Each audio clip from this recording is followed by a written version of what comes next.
feliz, eu posso descansar e bem juntinho da família ficarei. Faz diferença um dia pra parar, lembrar da criação, ficar mais perto de Jesus. Esse é o dia de amor, muita paz e união que eu ofereço a Deus através da comunhão. São momentos de louvor quando eu me encontro com Jesus, a esperança a fortalecer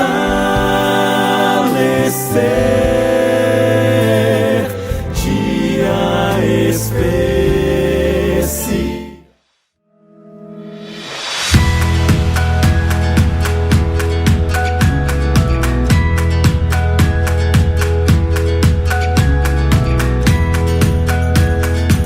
Olá pessoal, tudo bom com vocês? Sejam bem-vindos à nossa casa. Aqui é a casa da família Paixão. Eu sou o pastor Micael, tenho atuado como pastor escolar aqui no Colégio de Itabuna. Tem sido um prazer enorme trabalhar na educação adventista. Aqui ao meu lado está minha digníssima esposa Camila, e aqui também está conosco o nosso Bernardo, nosso primeiro filho, o primeiro de 4 aí que vão vir, né, amor? Vamos ver. Já estamos combinando aí alguns parceiros aí para Bernardo, mas estamos em 3 e também com você aqui conectado, na certeza de que Deus está conosco. E como de costume, em todos os cultos, eu tenho certeza que na sua casa não é diferente, nós iremos começar esse momento com Deus através de uma oração. Então eu convido você aí em sua casa, juntamente com os seus familiares, a fechar os olhos e falar com Deus. Vamos orar. Querido bom Deus, nós te agradecemos pela bênção do sábado, te agradecemos pela bênção da família e te pedimos que o Senhor venha estar mais uma vez conosco. Dá-nos a tua paz. Estamos vivendo momentos significativos aqui na terra e que o Senhor mais uma vez venha estar falando no nosso coração. Fica com cada um de nós, em nome de Jesus. Amém. Sim. E você que está em casa, você percebeu que no início do nosso vídeo apareceram várias imagens de famílias fazendo culto? Então, você pode fazer parte dessas imagens também. Eu acho que dá pra gente aproveitar, amor, e tirar logo a nossa, não é verdade? Vamos incentivá-los. Olha o seguinte, é só você fazer como nós estamos fazendo aqui, ó. Tirar uma selfie, tá bom? Aí você aproveita e envia para a gente o WhatsApp que está aparecendo na tela e também posta lá no Instagram e marca o Instagram da associação, que também está aparecendo na nossa tela. Vamos louvar a Deus? Já oramos, já demos um recado especial e também agora nós convidamos a você a cantar o hino que está no nosso cenário, Mansão sobre o Monte. 501.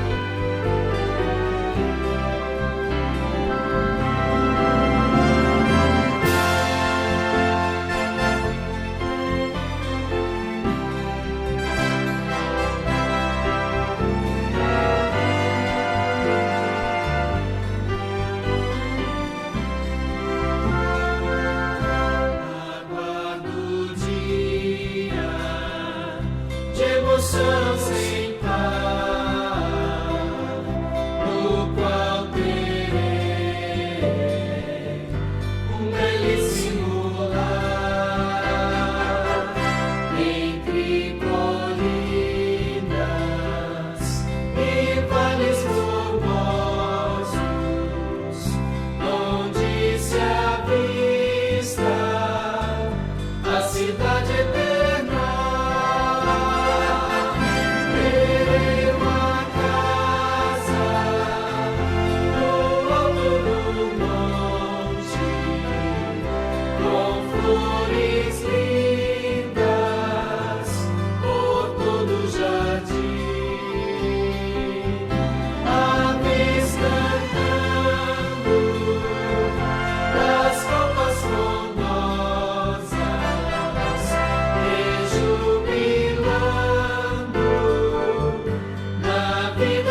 música muito bonita, né? Tenho certeza que quando você canta esta música, o seu coração ele é mais aquecido, os seus olhos, quem sabe, começam a deslumbrar aquilo que Deus tem preparado para nós, né? Tenho certeza que você está, assim como nós aqui, né, amor? Pensando no céu. Deus abençoe sua vida. Amém.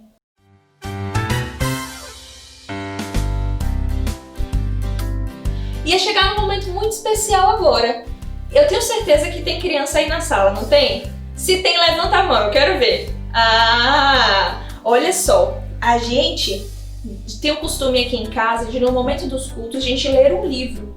E ultimamente, a gente tem lido Lar Sem Sombras. Esse livro é um livro muito importante, está sendo muito bacana pra gente, porque nós temos aprendido vários conselhos que Ellen White ela tem trago pra gente.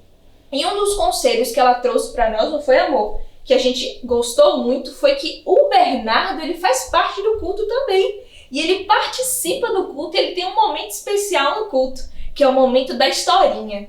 E uma história que a gente conta pra Bernardo, que ele gosta muito, ele fica super agitado na barriga, é a história de Jonas. A história de Jonas, ela tá lá no livro de Jonas, a partir do capítulo 1. E ela conta que Jonas era um pregador, não é, amor? E ele falava de Deus para várias pessoas. Ele saía contando para as pessoas sobre Deus e sobre o amor de Deus. E aí, só que um belo dia, Deus falou para ele: Jonas, eu quero que você vá até a cidade de Nínive pregar para aquelas pessoas, porque o coração daquelas pessoas está muito duro. Então eu preciso que você vá até lá para convencer aquelas pessoas, para ver se amolece o coração daquelas pessoas. E aí, sabe o que Jonas fez? Não vou não. Não vou não, ó.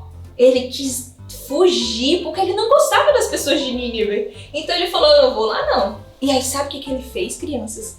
Ele pegou um barco, amor. E ao invés dele ir para Nínive, ele foi para uma cidade totalmente o oposto. Ele pegou um barco para ir para a cidade de Tarsis. E aí, crianças, sabe o que aconteceu por essa desobediência de Jonas? No meio da viagem, o barco estava lá, balançando, balançando, balançando. No meio da viagem começou uma tempestade surgir muito forte. E os marinheiros ficaram assustados, porque o barco parecia que ia quebrar de tão forte que estava a tempestade. E os marinheiros, nossa, o que vai acontecer? E sabe o que Jonas estava fazendo? Dormindo! Jonas estava dormindo. E aí os marinheiros foram lá: ei, dormiu, acorda! Aí quando Jonas acordou, que percebeu aquela tempestade, ele falou: já sei o que aconteceu. Isso foi porque eu desobedeci a Deus. E aí Jonas falou para os marinheiros: olha, se vocês me jogarem ao mar, essa tempestade vai passar. Porque isso está acontecendo porque eu fui desobediente à vontade de Deus. E aí, sabe o que os marinheiros fizeram? Então já que você é o problema, jogou Jonas no mar.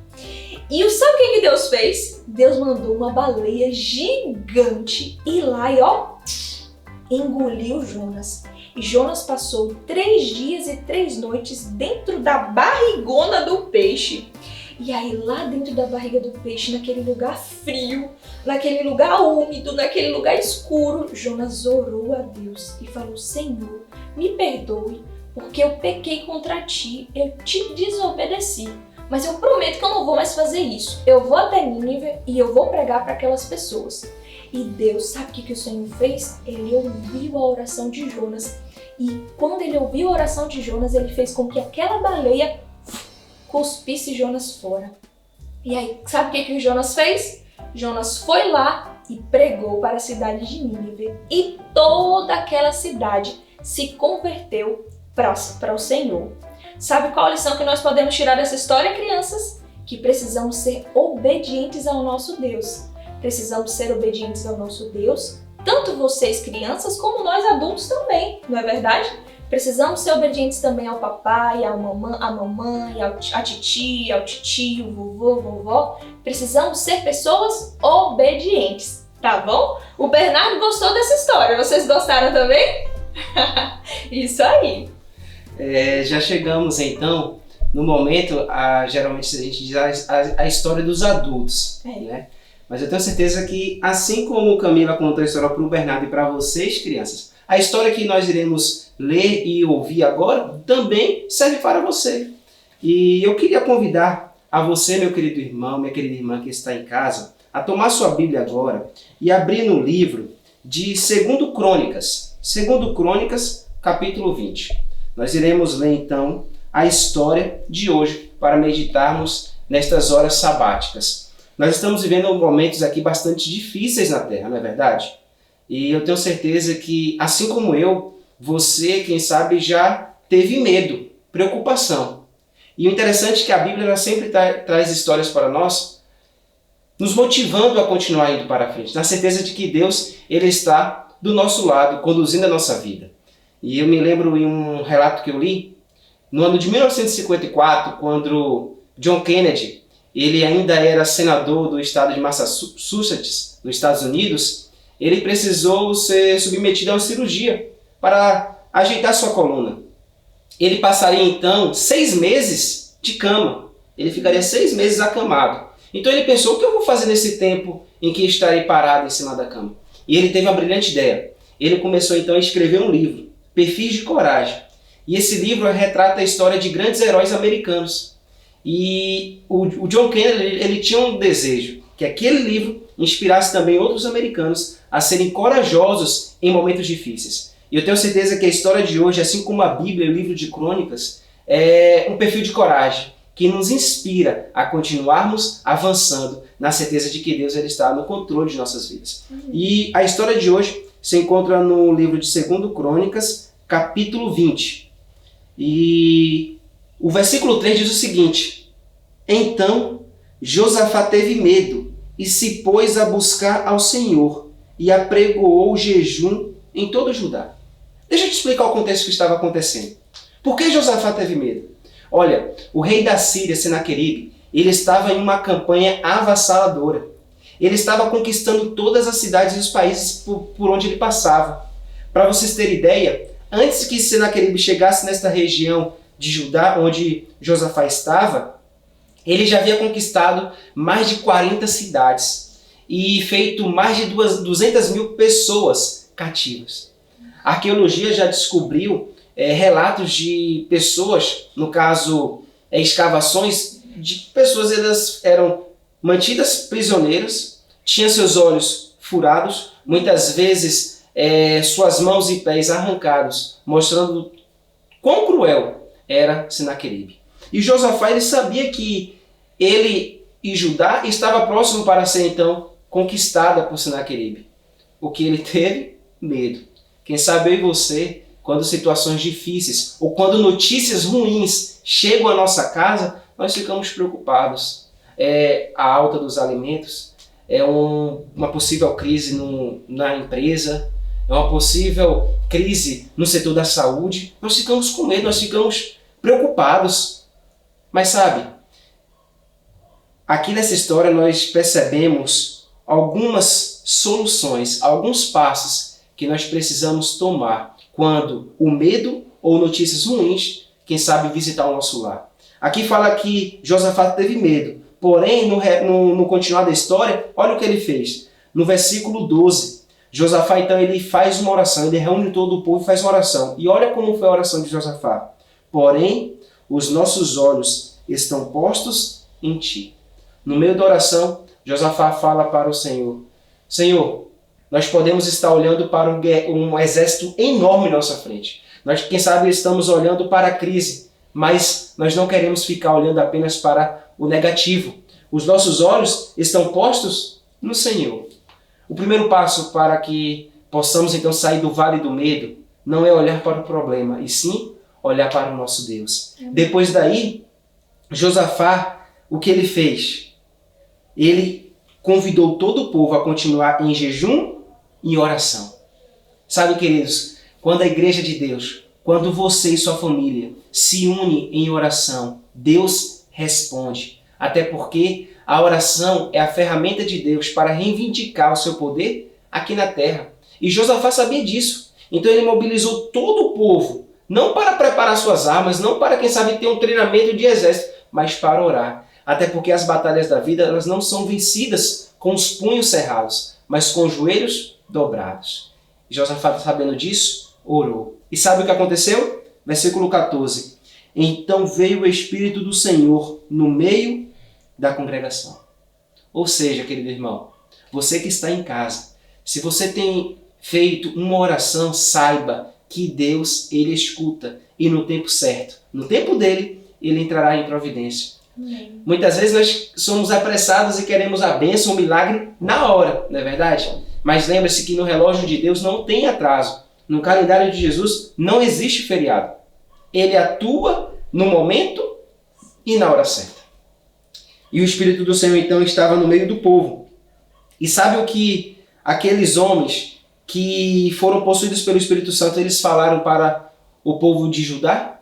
As palavras estão aqui escritas no versículo 15. Acompanhe na sua Bíblia, na segunda parte do versículo 15. Olha o que Deus falou através daqueles homens para o povo de Judá. Não temais, nem vos assusteis por causa desta grande multidão, pois a peleja não é vossa, mas de Deus. Que maravilha, que coisa boa poder ouvir isto de homens que estavam inspirados por Deus naquele momento. E que coisa boa é poder ler na palavra de Deus. E eu tenho certeza que esta Bíblia, ela é mais atual do que o jornal que vai ser publicado amanhã. E Deus, ele fala para mim e para você: não tenha medo quanto o dia do amanhã. Não se preocupe quanto os problemas da vida, quanto as pelejas da vida. Até porque esta peleja não é sua, é minha. Você não estará sozinho. E Deus, ele continua falando para o povo, e ele continua falando para mim, e fala também para você e sua família. Versículo 17, ele diz o seguinte: neste encontro não tereis de pelejar, tomai posição, ficai parados, e vede o livramento que o Senhor vos dará, ó Judá e Jerusalém. E eu queria colocar aqui, ó Itabuna, ó a sua casa, o seu lar. Não tenha medo, fique apenas em posição. Não temas, nem vos assusteis. Amanhã saíres ao encontro, porque o Senhor é convosco. Que maravilha! A certeza de que podemos ir e Deus, ele estará conosco. Lembra da grande promessa que o Senhor Jesus nos deixou antes de ir para o céu? Eis que estarei convosco todos os dias, até a consumação dos séculos. Mas quem sabe você deve estar pensando: mas pastor, eu já li esse texto. Eu sei que Deus, ele está comigo, mas eu ainda não vi o milagre se concretizar, eu ainda não vi a cura, eu ainda não vi o livramento. O que eu devo fazer? Continue orando, continue pedindo, mas também já saiba, pode agradecer. Olha o que Josafá fez mesmo antes do livramento. Versículo 18. Então Josafá se prostrou com o rosto em terra, e todo Judá e os moradores de Jerusalém também se prostraram perante o Senhor e o adoraram. Sabe, queridos, este deve ser a nossa posição frente ao Senhor, de adoradores. Precisamos adorar mesmo antes da cura chegar. Precisamos adorar mesmo antes da solução acontecer. Porque às vezes Deus adia a solução dos nossos problemas para que nós nos acheguemos a seus pés. Precisamos entender que nem sempre aprenderemos lições no topo da montanha, mas, quem sabe, no lugar mais fundo do poço, iremos aprender lições preciosas. Às vezes nós passamos por caminhos difíceis, mas quando estamos em caminhos difíceis, Deus, ele nos dá calçados mais fortes. Isso é fantástico. E a Bíblia, ela nos assegura disso. Sabe, queridos, já estamos nos encaminhando para o final da história, para descobrir o que aconteceu. Mas antes disso, olha o que Josafá falou para o povo, e esta palavra serve para mim e para você nos dias de hoje. Josafá, ele vira para o povo e diz: ouve-me, ó Judá, e vós, moradores de Jerusalém, e Itabuna, Ilhéus, Eunápolis, Teixeira de Freitas, Itamaraju, Porto Seguro, Camacã, ouve. Crede no Senhor vosso Deus e estarei seguros. Crede nos seus profetas e prosperareis. Amém. Hoje Deus, ele nos chamou para estarmos sempre com ouvidos abertos para ouvir a sua voz e também para acreditar nos profetas atuais. Que Deus, ele continue te abençoando, que você continue crendo na Bíblia e naquilo que você tem aprendido em sua igreja. Sabe, queridos, quando chega então o dia seguinte, o grande dia em que Deus mandou para que o povo saísse e ficasse em posição, Quem sabe aqueles homens foram preocupados achando que teria uma grande guerra. Mas olha o que aconteceu no versículo 26. Ao quarto dia se ajuntaram no vale de bênção. Desculpe, mais acima fala que quando eles chegaram no meio do povo, versículo 21, aconselhou-se com o povo e ordenou cantores para o Senhor, que vestidos de ornamentos consagrados e machados à frente do exército, louvassem a Deus dizendo, rendei graças ao Senhor, porque a sua misericórdia dura para sempre. Tendo ele começado a cantar e dar louvores, pôs o Senhor emboscadas contra os filhos de Amon e Moabe, e os do monte Seir, que vieram contra Judá, e foram desbaratados. Amém. Ou seja, eles foram para a guerra, não com espada, não com escudo, mas com o Deus de Israel. Amém. Eles louvaram, eles cantaram. E no meio daquela adoração, Deus, ele então entrou com providência. E eles não precisaram, quem sabe, nem tirar a espada da bainha. Enquanto você ora, Deus ele trabalha. Quando o povo de Deus ora, o inferno treme, o céu se move, coisas acontecem no meio do povo de Deus. Precisamos entender isso. Deus ele proveu primeiramente um livramento espiritual. O povo estava com medo, o povo estava preocupado, apreensivo, mas quando eles foram orar, Deus ele libertou espiritualmente e depois libertou o povo do inimigo físico. E sabe o que aconteceu? Enquanto Josafá estava no vale do medo juntamente com Judá, olha o que aconteceu no versículo 26. Ao quarto dia se ajuntaram no vale de bênção, onde louvaram o Senhor. Por isso chamaram aquele lugar de vale de bênção até o dia de hoje. Lembra onde Josafá e todo Judá eles estavam no começo da história?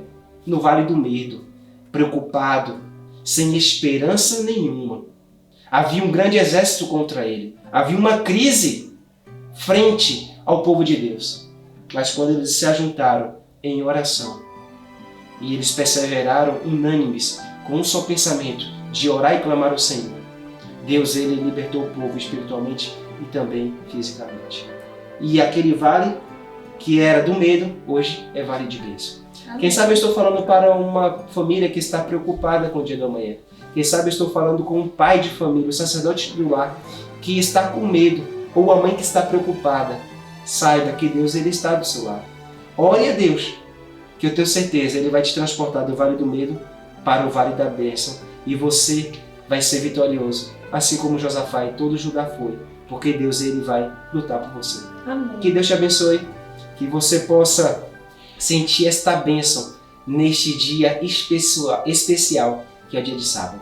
Vamos falar com Deus? Vamos orar? Querido bom Deus, nós te agradecemos porque abrimos a Tua palavra e ouvimos a Tua voz. Nós estamos preocupados e muitas vezes com medo porque o dia do amanhã é incerto, inseguro e traz problemas e preocupação. Mas, Senhor Deus, nós queremos acreditar que o Senhor, mais uma vez, estará do nosso lado, nos libertando e nos livrando de todo o mal. Que o Senhor venha estar abençoando cada família que está neste momento orando. Que o Senhor venha estar abençoando cada família que está reunida e está conosco aqui nesse culto. Por favor, Deus, assim como o Senhor libertou Judá, assim como o Senhor abençoou Josafá, que o Senhor venha estar abençoando, Pai. Quem sabe um filho que se afastou, que o Senhor venha estar curando alguém que está doente, que o Senhor venha estar dando emprego àquele filho. Fica conosco, na certeza de que o Senhor ouve a nossa oração. Em nome de Jesus. Amém. Amém. Amém. Nós, aqui da Família Paixão, queremos desejar para a sua família um feliz sábado. Tchau, Deus te tchau. abençoe e até a próxima semana. Até.